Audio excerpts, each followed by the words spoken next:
me rappelle un passage de Camus qui dit vaut mieux vivre debout que mourir à genoux.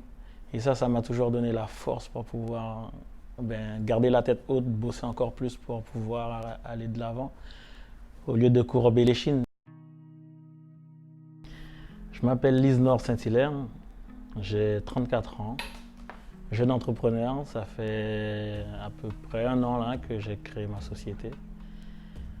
Après 14 ans, je travaillais dans une boîte de TP de la place et j'avais pour objectif avant 2020 de sauter le pas et ce qui a pu être fait.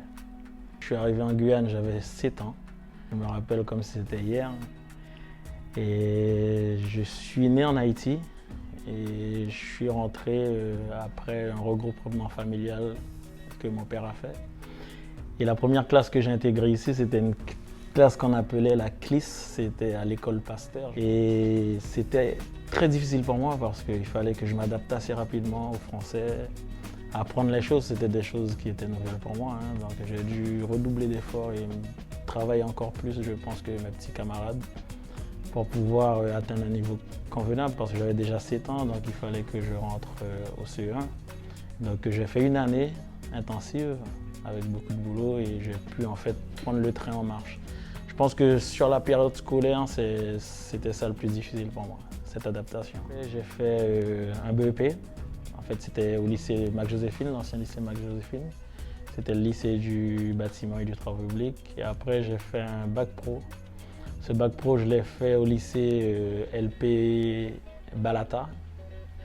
Et ensuite, j'ai fait une année de BTS au lycée de Vidal. Suite à ça, j'ai commencé à travailler et j'ai quand même voulu, moi, avoir un BTS, l'avoir. Donc, je suis parti sur un autre cursus, ça s'appelle les CQP. Donc, j'ai enclenché avec un CQP chef d'équipe, chef de chantier. Et après, j'ai eu une certification aussi. C'est un BTS qui est reconnu, mais dans le milieu du BTP. Ah non, je ne regrette pas du tout parce que c'était en moi, j'avais besoin justement de franchir ce pas. Je ne vous cache pas, c'est énormément de boulot, on ne compte pas ses heures. Le chef d'entreprise, il a plusieurs casquettes. Au début, surtout au début, on est sur les chantiers, on fait les appels d'offres, on répond au marché, on fait les devis. Donc on a plusieurs casquettes à gérer et surtout satisfaire le client. Donc voilà, à l'heure actuelle on est à 3 dans la structure et nous faisons en sorte que ça marche pour que nous puissions développer et aller encore plus loin.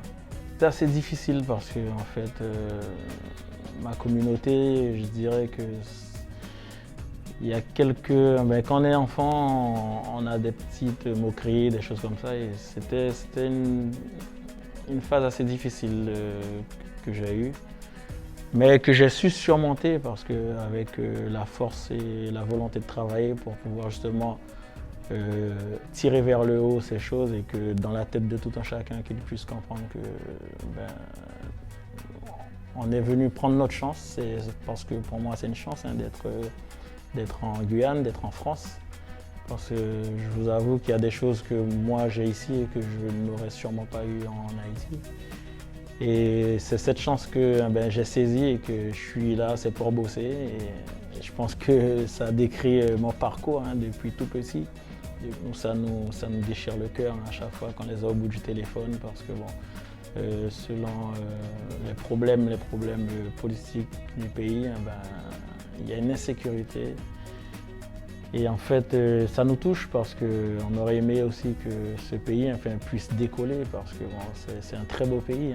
Quand je regarde, ce qui est dommage, c'est que souvent on montre les mauvais côtés, mais c'est une belle île, c'est une très belle île où on peut découvrir de belles choses. Moi, ce que j'aurais aimé apporter à Haïti, c'est ce que la Guyane m'a apporté. Elle m'a accueilli, elle m'a enseigné, elle m'a appris ce métier qui est le BTP. En fait, je pense que c'est un métier d'avenir parce qu'on construit de nos mains le futur. Tous les bâtiments, toutes les infrastructures qui sont en Guyane, ça vient du TP, ça vient de nos mains. Et ça, c'est quelque chose qu'on apprend.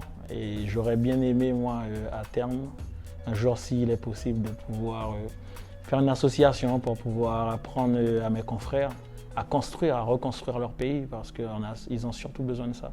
de reconstruire ce pays, d'avoir cette diaspora, hein, que ce soit moi, que ce soit des autres, qu'on puisse se coller les coudes et se souder afin d'apporter cette connaissance.